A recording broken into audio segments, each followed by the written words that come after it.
Well, I didn't come to this decision very quickly. It was actually right after the November election. And after reflecting on the entire process, I realized we had a lot of momentum in January. And, people were excited about the caucuses.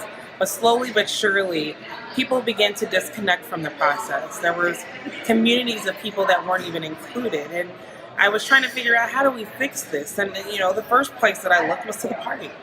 And after the November election, I realized it really wasn't the party's fault that we didn't get the participation that we were looking for. It wasn't the party's fault that communities weren't included, because it's not the party's job to build a voter base.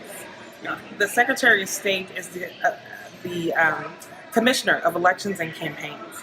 And as Commissioner of Elections and Campaigns, I believe that it is that duty of that office to instill this idea of civic engagement via voting throughout our state.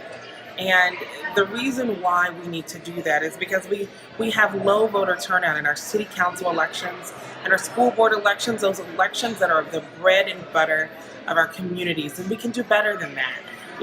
We can do a lot better in our primary elections. We can do a lot better in our midterm elections. But I'm the type of person, as Secretary of State, we can often talk about people's right to vote and people's duty to vote.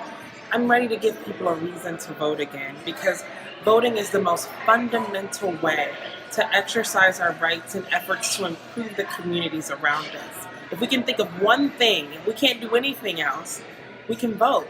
And I want to be a champion for people's voices in that space. I want to be a champion for people's votes. The other side of what the Secretary of State does is small business access. Anybody who wants to do business in our state has to go through that office first.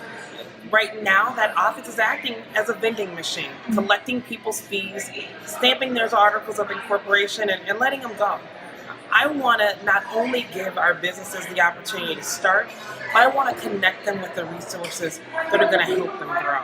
And this doesn't take extra money. All it does is cost care. I care about our businesses, I care about our voters, and I'm convinced that we can do better than who's in our office right now.